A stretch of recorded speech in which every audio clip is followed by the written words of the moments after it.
शहीद वतन थी वही तू अमर तो लख लख सलाम दीन जा पासबां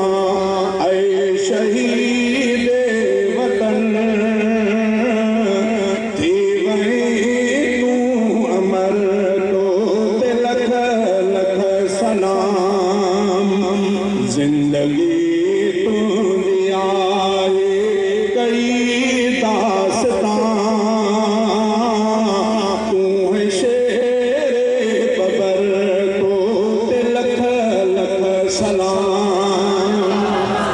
शहीद तोखे सलाम सलाम शहीद तोखे शहीद तोखे शहीद तोखे कोन कहिंदो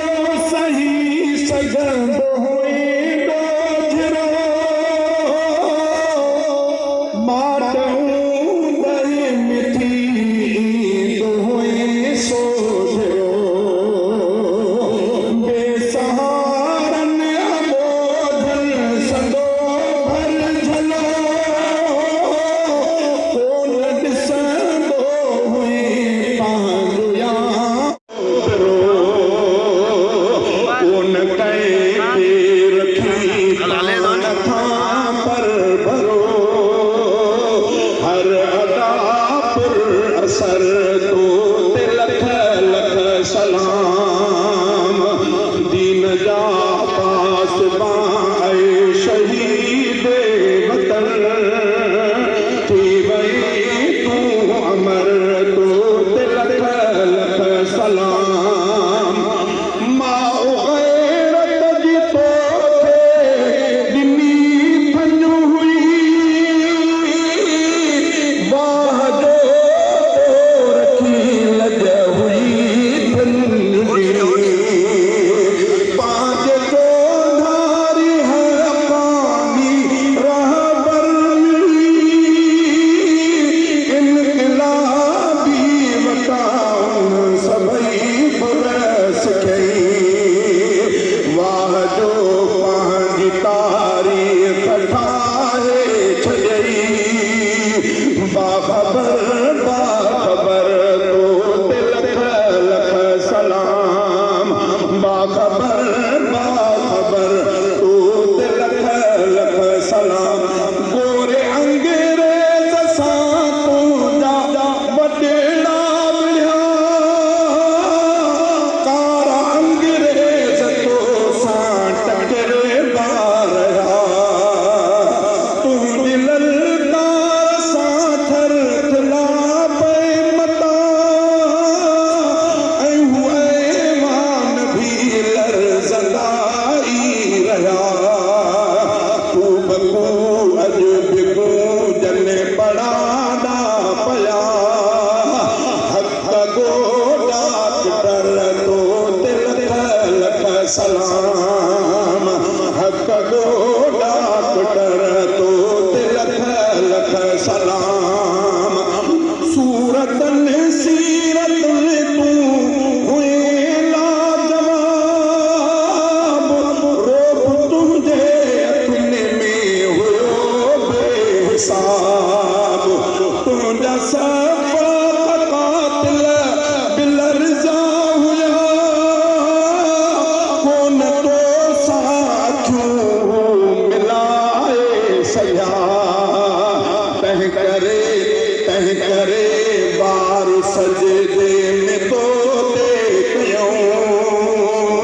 तंहिं करे बार सजदे में तो कयूं रब जे थी नज़र तो लख लख सलाम रब जे थी नज़र तो लख लख सलाम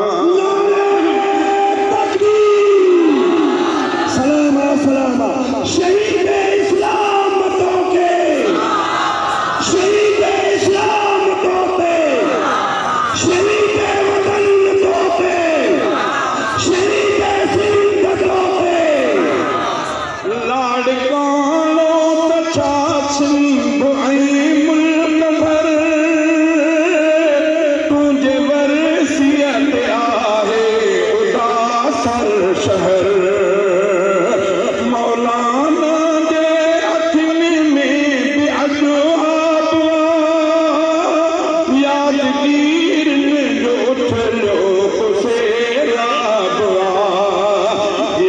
खुशबूए तुंहिंजी नायाब साथ जा हम सफ़र तो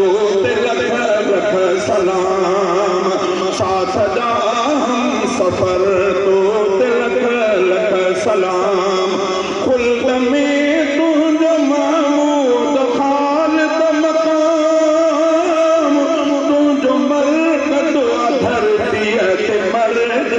अनाम बामल आलमी दीन मोमिन सजो तुंहिंजो आशिक़ आहे सिंध जो हर बजो रूपत हुजे राशिद ऐं नासिर ॾिठो रूपत हुजे राशिद ऐं नासिर ॾिठो मोहतरम नामवर तो लख लख सलाम मोहतरम नामवर तो लख लख सलाम जो पलो कंदुस ए वक्त तो सा वचन पलो कंदुस ए वक्त तो सा वचन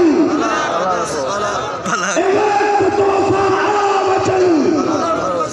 ऐं जो भाई डॉक्टर जे कातिलन खे शहीद जे कातिलन खे शहीद जे कातिलन खे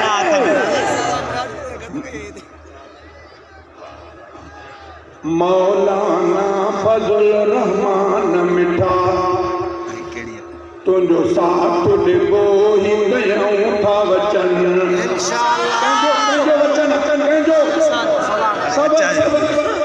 मौलाना फजल रहमान मिठा तुंहिंजो साथ ॾिबो ही कयूं था वचन लिख लिख ते गॾु तो सां हलबो ही मर्द मुजाहिद सब था चवनि मौलाना फजल रहमान मिठा तुंहिंजो साथ ॾिबो ही कयूं था वचन तूं दीन जो पहरेदार सजो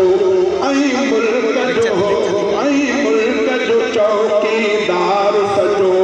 तूं दीन जो पहरेदार सजो ऐं मुल्क जो चौकीदार सजो हिन मुल्क जी ख़ैर ख़्वाहीअ जूं माण्हू उमेदूं तो में रखनि मौलाना फजल रहमान मिठा तुंहिंजो साथ ॾिबो ही कयूं था वचन तूं सोणे रसूल जे अज़मत लाइ महबूब जे ख़तम नबूवत लाइ तूं सोणे रसूल जे अज़मत लाइ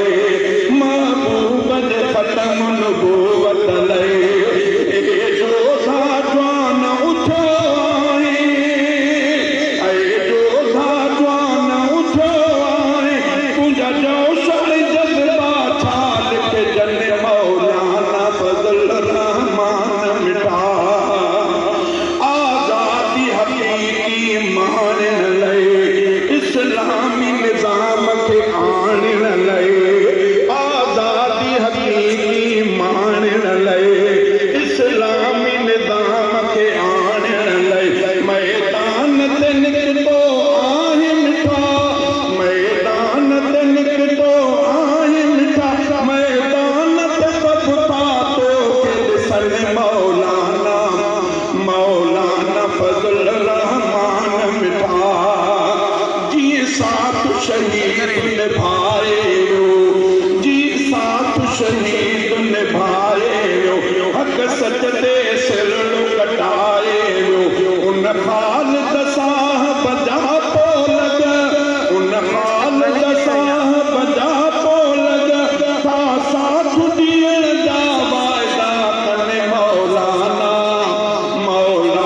फजल रहमान मिठा हिन काइद सिंध जे क़यादत में गॾु तो सां हूंदा इताअत में हिन